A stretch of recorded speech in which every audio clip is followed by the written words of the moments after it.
Hey friends, welcome back to my channel. Today we are going to be going over the best way to self-study technical things. There's a lot of times where we get so excited and we want to learn something new. We sign up for a course and have all this motivation in the world to study it. A few weeks later, you take part of the course. You know, you're enjoying it a little bit. You're telling all your friends you're getting into this new technical field or area that you're studying, and it kind of continues to dwindle off. Looking back, you go, well, why didn't I keep with it? What went wrong? And I think we can all relate to that, having been there, that the motivation starts so high and you're ready to learn. And there's some reasons why you don't carry on with it. Today, I'm going to talk to you about the best way to self-study, it's kind of a tongue twister, technical things. And there are so many different ways and so many ways that I see people doing it wrong that I want to share with you the best ways. Before we go any further, make sure to hit that subscribe button for more tech and coding related videos. Also, shout out to some of my wonderful subscribers here. Thanks for all your support. And okay, let's get started. I want to first start off by saying that learning technical things and actually taking the courses are probably 15 to 20% of actually learning the technical thing. And this may be surprising. You think you take a course and you're an expert, but that is completely false. There is so much more to it than that.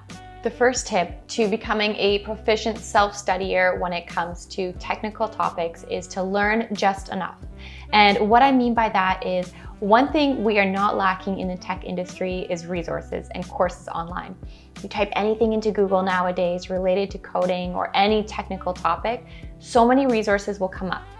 Where the problem lies, though, is quality over quantity. There are so many resources, it can become very overwhelming to choose which resource is best for you. Not only that, but a lot of times, because there are so many resources out there, you end up abandoning the self-study totally before you even fully start because you just don't know where exactly to start. One thing I like to do, and it's not a perfect solution to this, but to kind of source out good resources to study, to learn different technical topics, is to look at reviews. And as I mentioned, this isn't a perfect solution, but it definitely is. It's really helped me a lot. So for example, one of my go-to learning sources is Udemy. When I was first learning how to code, and even when I'm learning new technical things now, such as blockchain, I still really gravitate to Udemy, strictly because the instructors on there are some really quality instructors on there. And I can see based on the reviews, how many people have taken it and how many people have left a review. So if a course is getting a 4.6 star out of 5 and it has, 50,000 reviewers, it's probably a really good course. And then you kind of can see the resources, where the instructors have worked, what their history is, and really get a full picture as to what course you are diving into. I love YouTube as another resource, but you got to keep in mind that with YouTube, you have to do your due diligence too. And what I mean by that is you type in any tutorial on YouTube, you don't really know where this instructor came from necessarily. You don't know their background. Also too, I find with YouTube, and one of the reasons that I currently don't make coding tutorials is because a lot of times they can become very quickly outdated. Maybe you're learning a new framework and something that is up to date 1 month, the next month will be out of date. And it's something really to take note of and consider as well. And that goes to my next point for how to best self-study technical things, which is, as I mentioned earlier, learning through taking courses is about 15 to 20% of actually understanding and gaining these technical skills. Where the real chunk comes in is actually applying those skills to real world projects. And no, you don't have to go get a job to do that. You can do that by starting to build little small projects here and there by implementing what you are learning. One thing I like to do is I have a course on the go, and as it's going on, I'll have a little side project. So I'll learn a little bit, and as I mentioned, kind of learn more of the bare minimum, but apply my learnings to a project I am building. A lot of times the project I am building to have my learnings applied to is strictly just a project to build because I want to learn this topic, or maybe I'm learning something for work or for, entrepreneurial reasons, whatever the case may be. That being said though, my next tip with working on a project is ensure you are working on a project you are actually passionate about. Even if it's a to-do app or something as tiny as that, make sure it's something you are passionate about. Alter it in a way that it's something that you see there is a problem that needs to be solved, or something that you would like to use in your everyday life. As I think I've mentioned in a few other videos, for me, a lot of times what I would do when I was starting out is I'd build apps around skincare, how to help people find customized skincare products, because that's something I'm really passionate about outside of the tech industry. So if you're passionate about sports, fashion, beauty, whatever it is, you can apply your learnings by building whatever it is around that topic. And as a side note, I think that's one of my favorite reasons about working in tech is that you can apply your learnings or work really in any industry.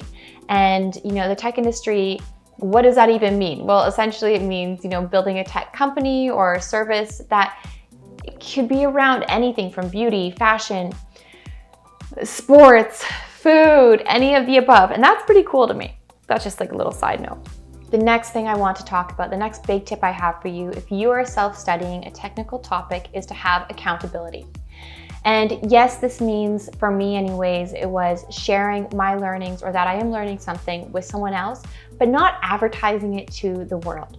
The difference is, I believe actually research has shown that, for example, if someone is trying to lose weight or trying to reach this really crazy goal and they share it with everyone, the response that they get from those people already satisfies the part of the brain that is working toward achieving that goal. You're getting the congratulations or good work or that's so great already when you haven't even fully got into it. So accountability is very important, but ensure you are telling one or two people. Don't go spreading it to the world. What I always like to say is let actions speak louder than words. Tell one or two people, put your head down, work, and when you get that certification or you get that new skill, maybe you want to share it with the world then by putting it on your LinkedIn or sharing it to whomever if that's something that you're passionate about. And that kind of too is pretty cool because people are like, whoa, I didn't even know you were working on that, and they're kind of even more mind blown. So for any of you who really like to share your successes out there, try and keep when you are learning something new to yourself as much as possible, only having one or two people hold you accountable. And also too, make sure one of those people are yourself. Set goals, set reminders, and stick to them. The next thing to self-study technical topics in the best way possible is to find a community. And this kind of goes to my last point of find someone to hold you accountable. Finding a community is, in my opinion, essential. It's so easy to feel very alone and as though you're doing this whole learning process on your own, when in reality there are so many communities of people out there in very similar shoes that you are. And one of my favorite resources for finding communities is Slack. There are so many great Slack communities. You can Google, React Slack communities or Women in Tech Slack communities or anything like that. You can even get more specific and narrow it in based on where you currently live, and then hopefully meet up with some of those people. Or meetup.com. I haven't used it since about a year and a half now, but meetup.com used to have some really great meetups that were promoted on there for different tech communities that you could physically, go meet other people, so it's not just virtually, and that's another great way as well. The last thing I want to share with you about how to best study technical skills is to explain them, to teach them, even if you are still currently teaching yourself.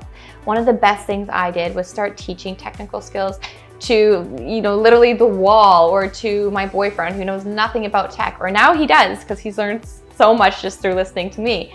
But actually voicing out what you are learning will help you understand where gaps are in your learning. And you don't have to, as I mentioned, actually publicly announce what you are learning or put it online or make a course, but it could be, what's called the rubber ducky method, where you're literally speaking to a rubber ducky explaining what you learned. This will really highlight where your strengths are and where you still have some areas that you need to work in. At the end of the day, the best way to self-study technical topics is to be persistent, be consistent, apply your learnings to real-world scenarios. I can't stress that enough. Do not get caught up in the tutorial cycle where you're just taking tutorial after tutorial. Thank you all for watching this video. I hope you found it of value for anyone out there who is learning some new technical topics and self-teaching. It's something that you will be doing your entire career in the tech industry, whether you are in coding, project management, quality assurance, whatever it is. You have to be a forever learner to evolve and grow with technology and the tech industry too. So these tips I really think can apply to anyone at any stage in their career. Also, make sure to hit the subscribe button for more tech and coding related content, and I will see you all soon. Thanks everyone.